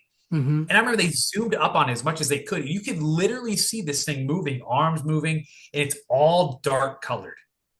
And Hmm. everyone's like, "Oh no, it's just another hiker." And it's like, no, there's the slant of the hill that it's walking on, the amount of snow that it would have to like punch down into and climb up out of, and punch down into and climb back out of. It just didn't make any sense. Yeah. And that it still is so wild to me. And again, I think that there's portals to other dimensions in these mountain ranges. Um, And because there's reports of seeing Sasquatch literally walking into mountains and then just never coming out. And Mm-hmm. then you go to that same spot and it's just a complete flat rock face. Um, but yeah, man, it's just like I'm not one to sit and say, "Oh, be careful, Sasquatch are aggressive." I've never had any kind of an aggressive reaction to anything I've done, but people have. And the majority of the time that these aggressive behaviors take place is when you have a situation like you previously mentioned where people are living in the midst of them, where they live in the backwooded area of their house. Like one specifically, a guy said he lived with a mother and a child, Sasquatch, in the back wooded area of this house for a long time. And one point in time, he got a little too close to trying to look at the baby, and that mom went ballistic, Mm-hmm. absolutely ballistic. Which is what happens And in it's like, nature. yeah, Yeah. exactly. That's a normal parental behavior, you know? And so, again, I can't say that that original story that I was referencing with the camp ripped to shreds, I've everyone heard was that. I've separated heard and that died. before. Why do I think that was in Russia? It Figured might you be. had. I've heard that. Yeah, I think it was Russia. Yeah, I think so. Yeah. It's again, I can't say it's Bigfoot, but again, it's like, how else do you make sense of this? It's so Mhm. hard. It's Yeah, so hard. yeah. It's wild, man. It's wild. There's definitely a lot out there that we It haven't, is. we just don't know yet, you know? We may never know. We may And I never don't get think we ever will. answers. Yeah. I don't think we ever will. I mean, you just got to look at our I, oceans, you know? Our oh, oceans have got, dude. must have so much in it that we just yet to discover. That is one thing that terrifies me is the ocean. Yeah. I mean, I'm afraid of heights, so I think that plays into it. It's like the idea of being on a cruise ship and you're going over parts of the ocean that are just miles deep. Hmm. And it's just like, dude, if I were to fall off this boat, life is over. Yeah. And then if I drown and I sink, like, dude, my body's just going to keep going and going and going and going and going and going. Yeah, don't, bro. Yeah. Yeah. It's like, Yeah, I and then the know. pressure of everything. Oh my gosh. So I'm pretty sure if you fall off one of those boats, there's like no hope, right? Like, I mean, for a start, it's a Correct. big drop that you're probably not going to survive anyway Oh my. because the Yeah, impact. you're pretty much unconscious at that point. You're probably never waking up. Yeah, yeah. Let's Yeah. not do a cruise. Let's not do a cruise. Okay, no, no, no. I would like to do a cruise, but What a dark turn this just took. yeah, whoa. Oh my. Oh, Wow, we brother. did not plan this, folks. We did No, not plan. bro. This was not on No, the bro. itinerary. No, no, no. Super All right, interesting. how far into this are we? We are. We're nearly at 2 hours, bro. We're nearly at 2 hours, Oof. which Okay. So here's what we're gonna do. I need to touch on the 24th anniversary of September 11th. Mhm. And then I always wanted to end with Haunted Iowa, kind of a promo for that. Because again, I don't want to give a lot away because I do want people to go watch it. Mhm. Um, but the reason I want to talk about 9/11 is one, that's the biggest thing I've researched in my entire life. I've been researching that almost since the beginning. I can't say I, turn on a search engine the day after September 11th and started diving in. I just didn't. It took me a little bit to start waking up to like this doesn't make sense, but I felt it in my spirit almost instantly. Like this doesn't feel right to me. Mhm. Um, so I started watching a documentary a couple weeks ago, and the first part of this documentary, the first part is 4 hours long. Like talk about overwhelming. Like holy crap. But it says at the beginning, like, this is a very long, drawn out piece of film so that things can be broken down over and over and over to really drive home the point that is trying to be made. And as someone that has previously claimed to have seen every piece of 9/11 video that's available on the internet, in the last month and a half, I have seen so much new video. I just like, where has this been? Mhm. Has this been hiding and they're just starting to leak it out now? I don't know. Yeah, why do you think that is? But dude, I don't know. I don't get it because almost every year around a month out from 9/11, I start to get that fire back. And I'm like, all right, in preparation of memorializing that fateful day, I dive back in and remind myself of just the travesty of it all. And I just started doing that again this year. And I found myself in a place that I was like, whoa, I've never been here before. And it is you, and I urge the listeners to go and just pull up a montage from that day of the towers collapsing. It's going to be a video many of us have seen hundreds of times. But something that never clicked with me up until recently was that as the towers come down, and I've never been one to believe that they collapsed on their own, there was 100% help there. I do believe that there was some, demolition tactics used. Hmm. And I mean, there's plenty of evidence to support that. But as these towers collapse, this is 500,000 tons of construction material, steel, aluminum. I mean, everything you can think of is in these towers that were built to take the hit from an airplane. As they collapse, they should have simply broken from where the impacts happened. And they should have, began to get weak there, kind of collapsed into itself, and then tipped over and fallen off like a giant rock. Hmm. As we all know, that just didn't happen. But what did happen is 500,000 tons of steel, rebar, concrete came crashing down to the New York streets. But as it collapsed apart, it literally disintegrates before our eyes. It literally turns to dust. And I think most people that watch that footage, and again, I'm not claiming that people that are listening aren't aware of this. This is just something new to me Hmm. that I just blew my mind. You watch that and you immediately go, oh, all that dust and all that smoke is from, the asbestos and the um, insulation and, just years of dust collecting inside of ducts and all this stuff. But it literally disintegrates. And in this documentary, it shows the debris piles from each of these towers, and it literally overlays the most perfect photos of the towers when they're fully constructed. And it shows the size of the debris. And 500,000 tons of debris is not at the base of these towers when they collapse. It's just not there. And what is blocks and blocks of New York covered in thick dust. And it happens with both towers. And again, I think I maybe got 45 minutes into it, and then daddy and husbandly duty called, and I never went back to it. But I truly believe that the overall point of the documentary is going to be the usage of direct energy weapons to take these towers down, or at least to assist in the taking of these towers down. Hmm. Because you just cannot explain 500,000 tons of steel, rebar, concrete, etc., collapsing to the ground and not being just this immense pile of rubble.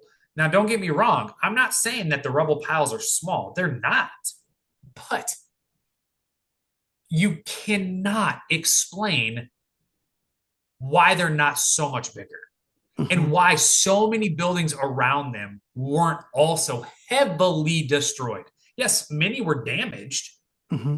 but if World Trade Center 7 can just completely go down on its own, that should have been happening to so many other buildings, especially after the collapse.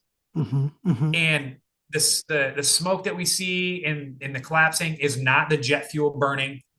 It's not the floors, pushing out all that smoke. No, there's too much.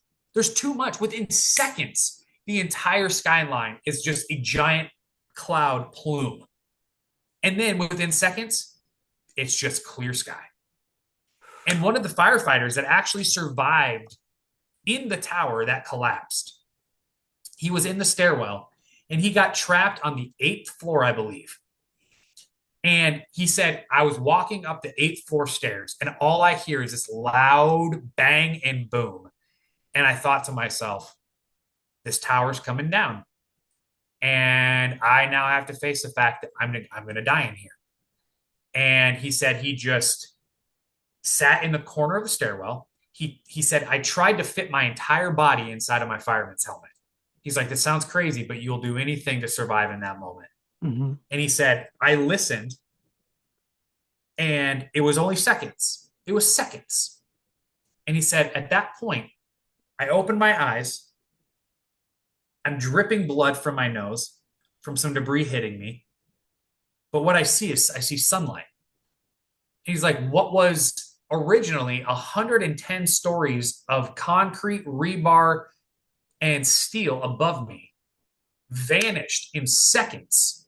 And now I am looking perfectly at the blue sky ahead.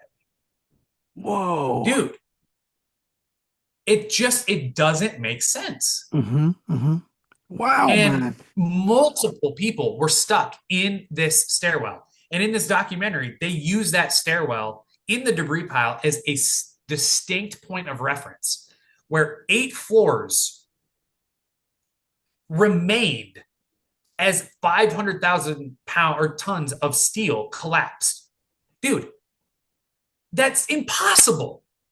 Everything underneath that tower should have been, if it happened the way that the official report says, it was a pancake, bam, bam, bam, bam, bam, bam, bam, bam, all the way down. Mm-hmm. It should have been a full domino effect all the way to the ground. Yeah. And then everything would have been piled on top of itself. It didn't happen that way.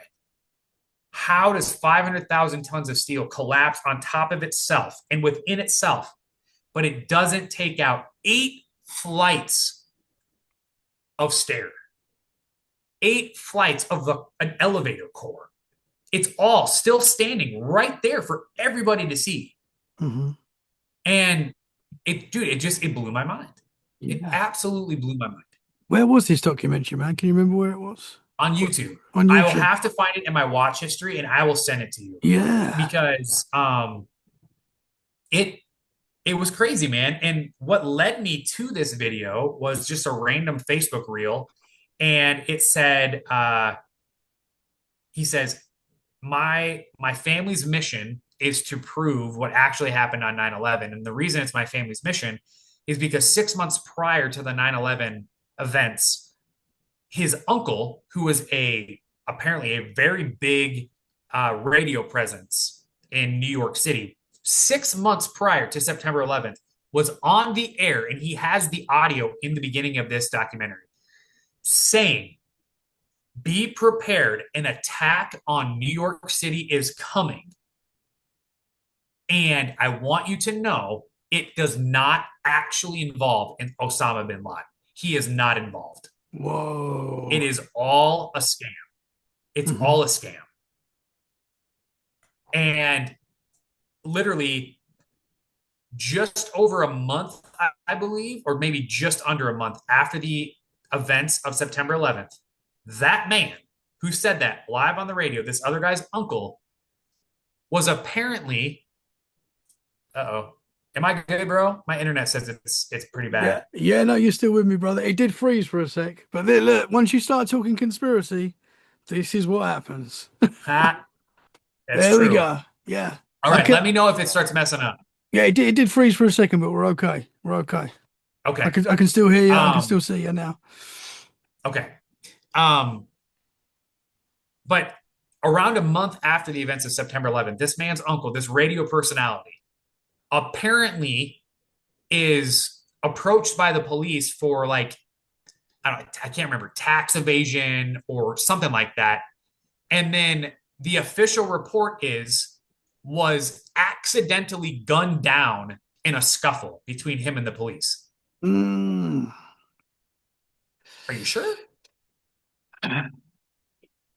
Yeah. Dude, talk about a relevant topic to go from that to the Charlie Kirk assassination. When you are speaking the truth to a government that's trying to control the truth, control the narrative, Mm-hmm. they will eliminate you. It's just the facts. Mm-hmm. That's why JFK was murdered. Yeah. Yeah. Because he was the first president who was actually going to take the system down. And that's why I support Donald Trump. because Donald Trump, in my opinion, is not a part of that system. And he is trying to do what JFK had already tried to do, which is why I think RFK, excuse me, that's why I believe RFK, Robert F. Kennedy Jr., is also so on board with everything Trump is doing, is because he sees everything, you know, from the JFK stuff to now, he sees Mhm. the correlations and he wants to take the system down as well. Um, so yeah, man, it's just I just urge everybody to rewatch the World Trade Center towers collapsing, and also dive into the theatrics behind all of the cell phone calls that were made from airlines that were supposedly hijacked. You will hear no background noise. You cannot, in 2001, make a phone call from an airplane with a cell phone. It's just not going to happen. Mhm. It's just not. And if they're using on air or an airline phone, you're going to hear the jet engines. You're Mhm. going to hear people talking.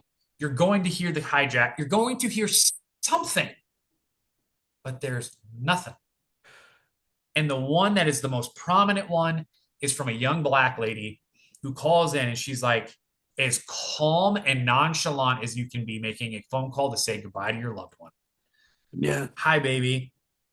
I needed to call and let you know the plane that I'm on is hijacked. And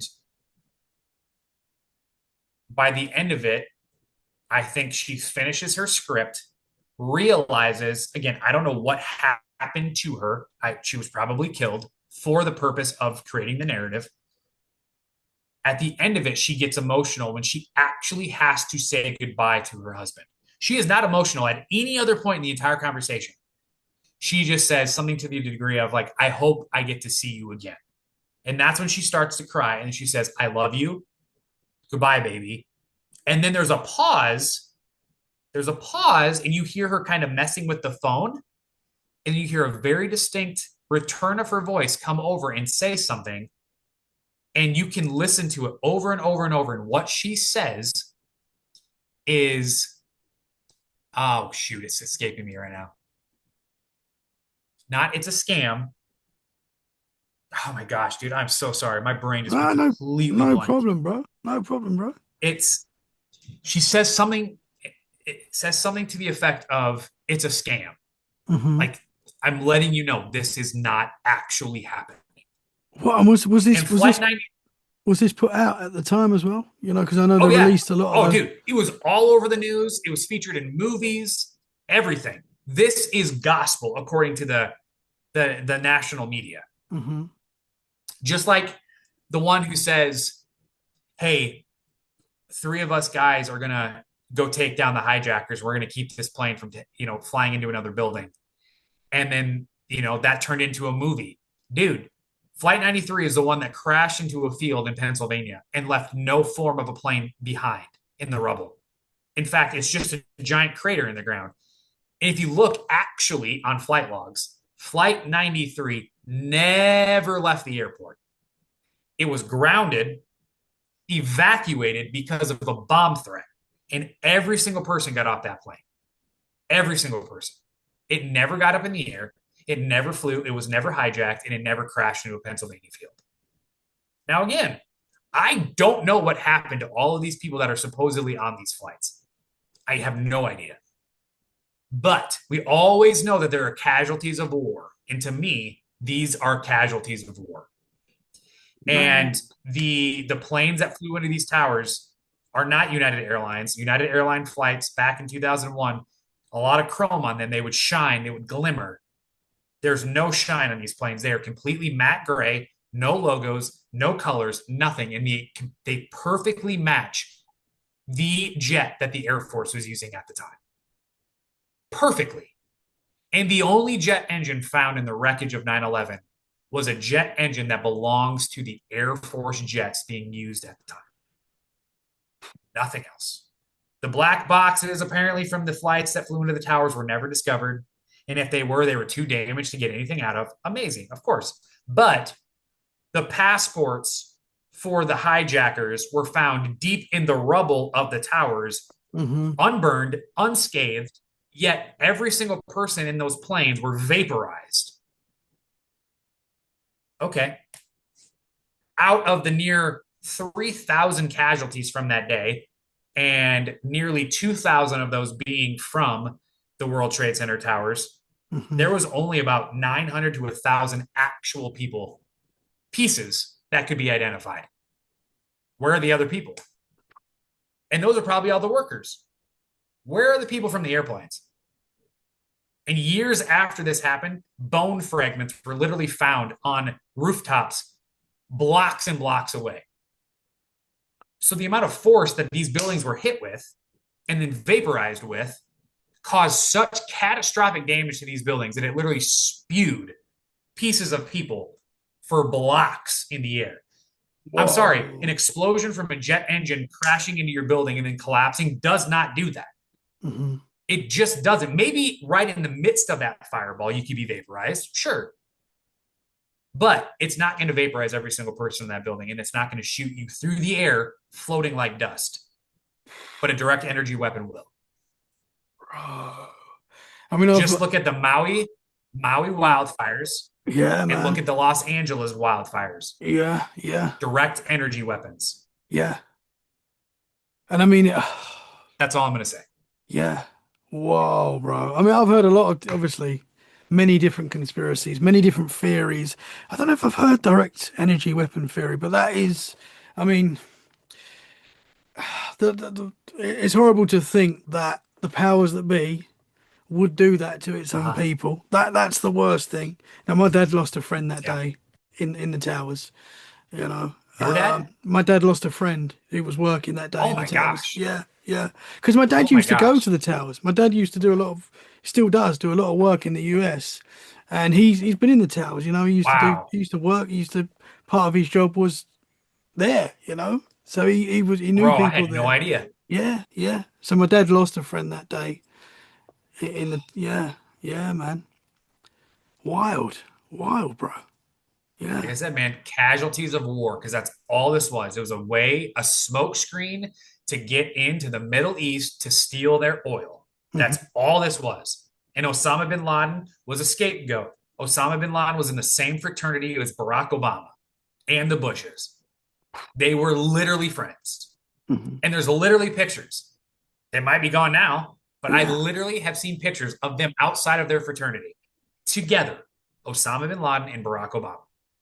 But Well, again, yeah. believe everything you read and listen to on the news.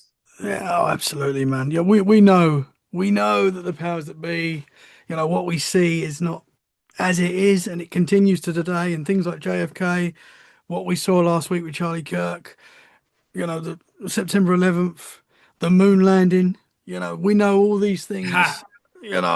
Very dodgy. And we'll probably never get the truth fully. I don't think we'll always be. No, It'll always be a conspiracy. But again, if they do one day come out and say, we never landed on the moon, which I don't think we did, I know that's, no, I don't think yeah, so I either. don't think we did. Sorry, That's for the guys. next episode. That's the next episode. But if they did come out and say that that didn't happen, and there's a lot of evidence, we can get into so much to do with that as well. Oh my. But if Yep. they did come out and say something like, even if they, said, okay, guys, yeah, it was all us, it's all the powers that be, the guys that are really in charge that have run this ship, and a lot of what we've experienced is a conspiracy. You were right. It would change everything, man. The world would never be the same again. Obviously, never be the Yep. same again. And they're never going to do that. They're never going to do that, bro. Never. Wild, insane, wild, It man. is, man. But as you say, real people get Yes. hurt. And that's the sad thing. Real Yep. people got hurt. Yep. Whatever the truth is of that day, real people got hurt, and that's Oh. heartbreaking, bro. And not to mention the police officers, the EMS, the EMTs, the fire Hmm. department, the people who did escape from the towers, they were all so heavily exposed to asbestos Hmm. that most of them have either succumbed to cancer or been diagnosed with a form of cancer or a Oh. lifelong sickness. Mm. So it's like, even though you escaped, that day has never left you because it still affects you to this very day. Yeah. So you get to celebrate, hey, I didn't die in that tower collapsing, or I didn't die in that, the plane crash or whatever, but it still took your life. Hmm. It still took the life of way too many innocent people. And um, it's one of those things, man. I'm so passionate about it. That's like, that's one thing that I've never like swayed away from talking about. I mean, you can think I'm crazy all you want. I do not care. No, I think Again, most people. Sorry, man. I mean, especially after 2020, I think a lot of people woke up again. Since 2020, the conspiracy theory has become such a massive topic to Hmm. the point where it's so prominent that the left and the right talk about conspiracy theories all the time. Where Yeah. before 2020, you didn't talk about conspiracy ever, Hmm. ever. And you were crazy. Some of us did, Yeah, but you were crazy. yeah, Yeah. yeah. I mean, I remember telling my parents what actually happened. I was like, "Do you realize that George Bush was the one behind George Bush, Dick Cheney, all of these people, high level government, were behind the World Trade Center attacks?" They're like, "You're insane. George Bush was an incredibly patriotic man who loved this country." I'm like, "That's what they want you to think." Hmm. Hmm. That Yeah. dude is skull and bones. That dude is as deep in the deep state as you can get. Hmm. And again, remember, a lot of this stuff that happens specifically in this country, because I can only speak on this country because this is the one that I live in and that I know, is all demonically based. It's founded in demonic activity and demonic principles. And what do you have to do when it comes to demonic rituals? You have to make sacrifices.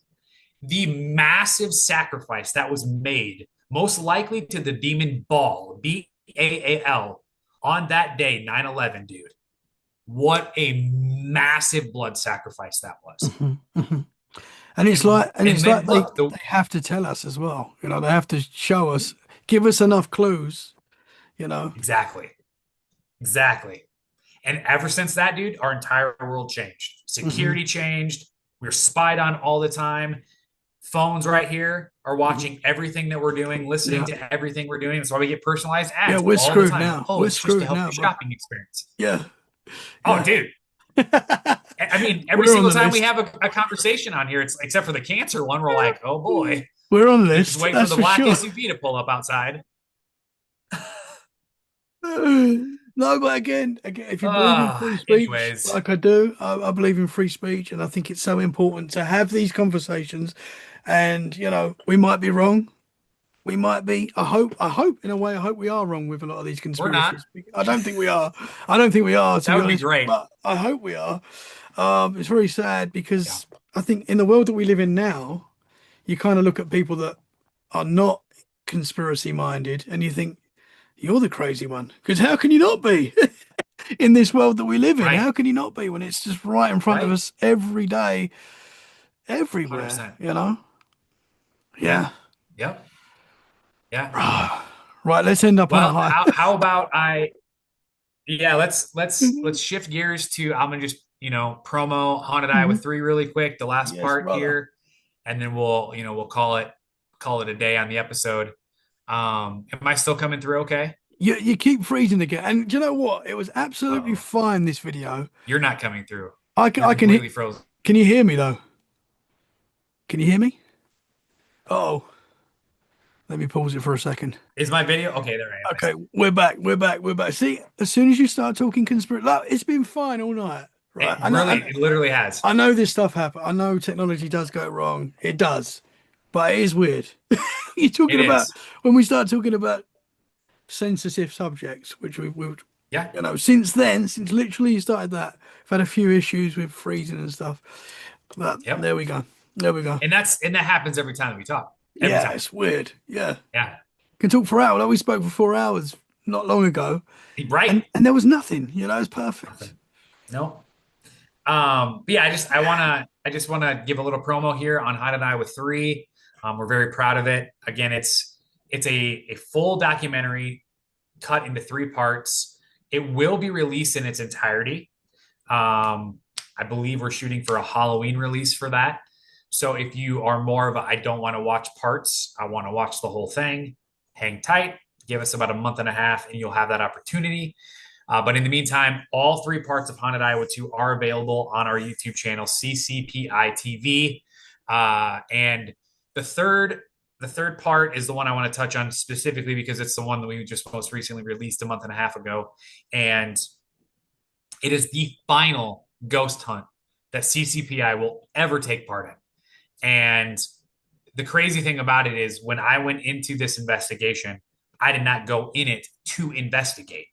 Again, I've been away from the ghost hunting side of paranormal since 2013. The only time I've ever been in the midst of it was to either film for other projects that we did previously or to just be in the urbexing environment to explore and experience, but not to ghost hunt. And well, we went to one of the pinnacle featured locations from Haunted Iowa 2, the Farrar School. And the night that was featured on Haunted Iowa 2 actually like really put the Farrar School on the map as a legit haunted location to visit here in the state of Iowa. And we knew that we had to go have a swan song at this school. But again, my role was to simply provide history and to have and hold the camera, to not partake. But as I said earlier, when you become a part of the paranormal, sometimes you get an itch and you cannot get rid of that itch until you just like, all right, I'm just going to scratch, scratch, scratch. Well, that school and all of us have such a deep history that it really started to get itchy. And before long, I found myself very deep in the trenches of that school again. And it gets very intense, and it gets intense very quickly. Um, I think some of the evidence that we have in it is phenomenal. It's crazy because during our absence from the Farrar School for so many years, after being there several days a week at times, because my brother literally used to work there, um, people would send us reports and be like, the school is completely different than when, you guys would have events there, when you guys were investigating. It doesn't have like that dark presence anymore. It feels light. It feels empty to a degree. And then there'd be a few people that would come in and be like, oh no, I felt the darkness. I felt this. I felt that. So we really didn't know what to expect. Well, it's like it just started right where we left off. And the darkness is right there. And the terrible things that happen in that school come right back up to the surface. And we encounter it face to face again. And so if you're looking for a a good historical overview of Farrar, some nice correlations from our first visit to our last visit, but also like an intense investigation, it's definitely something you don't want to miss. And I don't just say that because it's something that my brother and I created. Again, Seth and I create things that we believe, one, can stand on their own, whether we are a part of it or not, but two, that are enticing to the viewer and provide very important context to certain things. So I cannot recommend that enough. Again, it's several hours. I think it's close to 4 hours long when it's all together. So she's a piece of work. And I think the last part is about an hour and a half long. So if you're in the mood for what a typical movie goes for, about an hour and a half, that's what you're really going to be looking at for just the third part. So Tommy's always so great about adding in the links and where you can go to check these things out. So I know that he'll do that due justice. But yeah, we're very excited to have that done and out. And to have the ghost hunting stuff behind us. And so what that means moving forward, like I said, Seth has the Empire State Bigfoot documentary coming out at some point. Again, he's such a busy guy. He's a father of two. He's a husband. He's a full-time worker. He also has hobbies and things he tries to keep up on, friends, family, relationships. So it's been delayed several times. It will come out. Haunted Iowa 2 was delayed for like 15 years and it finally came out. So It's worth the wait. yes, it's worth the wait. And these things sometimes just have to simmer for a while. And so again, if you've never checked out our channel, CTPI TV, there's so much content on there, all the way from years ago when we were like deep into this stuff. Our Beyond Existence series, which used to be featured on a Roku channel. If you're familiar with Roku, that was an exclusive show for the Roku network. And now that channel or whatever doesn't exist anymore, we had the rights to put it up on our YouTube channel for free. Those are some of my favorite things we've ever done. That I think the production quality and the overall investment into that product was just phenomenal. So make sure you check those out. And we have a lot of really fun, quirky videos on there as well, but just also a ton of paranormal and Sasquatch things too for you to check out. So check it out. Also, I am my own personal YouTuber, as you can see behind me. This is my logo. It's all me. I guess I consider myself a lifestyle vlogger. You can find videos where I talk about my cancer diagnosis. You'll find the video in Arkansas with the Sasquatch experience that we discussed on tonight's episode, and plenty more on there as well, and also plenty more to come. I have a massive backlog of videos that I have to edit. But when you're recovering from major cancer surgery, things get put on pause for a while. So, Absolutely, man. yeah, Absolutely. Well, but I think I plugged everything myself. you guys do is awesome. It's always Thank you. high quality Thank and you. it's great, man. As I say, that's how I found you, man. Originally, Squatch, Iowa. That was my Yeah, first, I was like, and now we're like brothers. It's amazing, man. It's so man. cool. And that's what's so Absolutely. cool. It's amazing, brother. So everyone Yeah. needs to go and check it out. All your work right now. Thank you. And yeah, keep up the great work, brother. Yeah. Feel free to Thank follow me too on social media. I'm most active on Facebook. And so it's just search for Jesse Mac only, MAC, Mac, Jesse Mac only. I mean, if you just simply type in Jesse only, you're going to find two. One is my cousin who's passed away, and one is me. So I'm now the only Jesse only that I'm aware of on the planet.